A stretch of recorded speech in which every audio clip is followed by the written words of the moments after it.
Sizokhuluma naye umdlali amaBrazos oye wadlala kahle sambona afaka inqaku okuyinto enhle kakhulu from center langena phakathi mzawami uzizwa kanjani ngegoli oye walifaka from center langena phakathi emapalini? Ngijabule kakhulu Thema lami ngijabule kakhulu ya into mengayisho ukuthi ngiyasebenza ejimini hayi ukuthi ngivele ngiyazenza nje ngiyasebenza ejimini.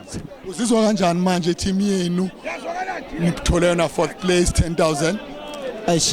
Ngathi akuyancenga Thema ngeke ngithi angeke ngizizwe ukuthini mara ngiyancenga jama ngifuna ukuzibona ku final nami.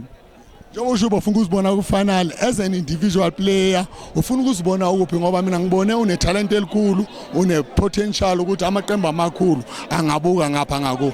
Hayi Thema lami ngazibona kuma Chiefs Pirates Sundowns ngajabula kakhulu Thema lami.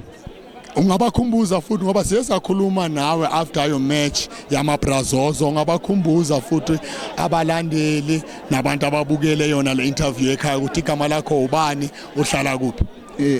Mina nguNtsako Mnyaya ngiphuma eMidlands zone 5. Ukukhula vele ngikhulele la zone 5 ngikhulisa umama nogogo. Ngiyabonga. Okay Thema ngiyabonga. Thanks.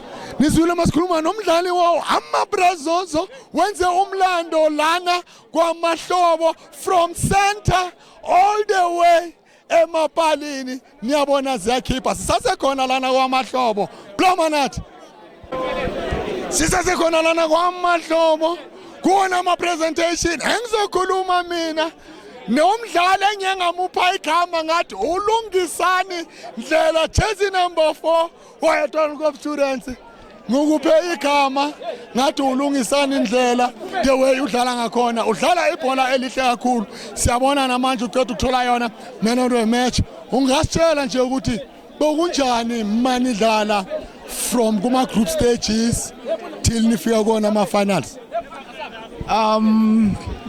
Ngithanda ukubonga kokuqala ngibonge effort from the technical team at Toronto Students, ngibonge effort from our players we team and everyone else because support. It wasn't an easy tournament because besibukene ne tournament eProtea, but because of the effort and dedication we came up until the last round whereby sifikelana ku final because of the effort yethu. Rather than that ngabe singafikanga live besinga pushanga extra. If you work on an extra mile you will get rewards at the end. Ilento esitholile njengoba usho njalo at the end ukuthi if you work extra miles mthola ama results. It was not easy for you guys mhlangane namaqembu amakhulu. I-coach beyimotivate kanjani especially ukudlala lapho okunabantu abaningi kangaka namhlanje there were over 30,000 abantu kade bakhona namhlanje kodwa nakwazi ukudlala nalandela emuva nakwazi ukuphumelela? It's overwhelming ukuthi ungadlala kulabantu abaningi. So first things first, mina nama teammate wami we get motivated when we play against ama big names, ama players abo the likes of Blackberry. You see ungaba name ama player amaningi. If you play against lawo ma player you must step in. Coach once said to us lento le ingane not ngabo, if you need a more you have to work extra. So into siyenzile sisebenze extra sakhona ukuba cracker mentality yabo because we were positive ukuthi singawina from point system until the last game. Ngiyabonga. Ngibonga mina Thema la. No, before ngikhulula ngithe uLungisani Ndlela manje ngifuna ubaphe igama lakho la ngempela nokuthi uhlala kuphi. Mina igama lami uKutlwano Majoro ngihlala eBramfish phase 2. Kutlano ngamina Thema la sharp.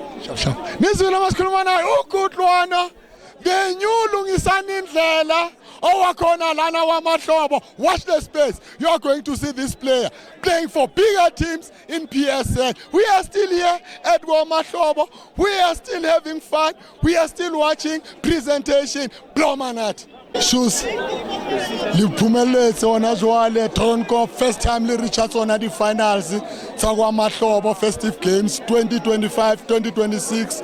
You are the champions.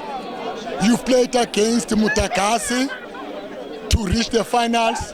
What would you say about your boys' performance in an entire tournament? ukatsho fela rona ibona ele jwang. Thanks for the opportunity ke go kona bua ko meeting ya lona. Yeah. Firstly, it's not an infield preparation. Khale re qalelletse to prepare for this tournament. So I think our boys now are strong mentally, tactically and technically. So that's why ntotso e le kopana inside the field. So Adi Kopana didn't a team, you understand? So the boys fight very well. Also, Reskalebala technical team, they worked very hard off the screens. Ne? So, chairman for being here, also to support the initiative at the Ronkop student. Kerato Balebua, Haul.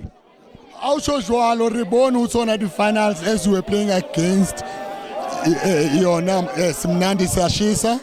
First half, you were behind with the goal. Second half, your team came back. They've scored 4 goals. Is the one that now today brought us here.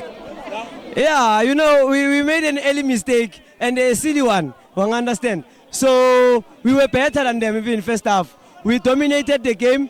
We dominated the game, and then we went to the halftime. I told the boys they must stick to their rules. As much as they were good technically, and they need to be good also tactically. Because if you can play technically, but if you are not good tactically, it means I never know years. And a game of football is about tacticals and technical and psychology. I think Nabali best on that.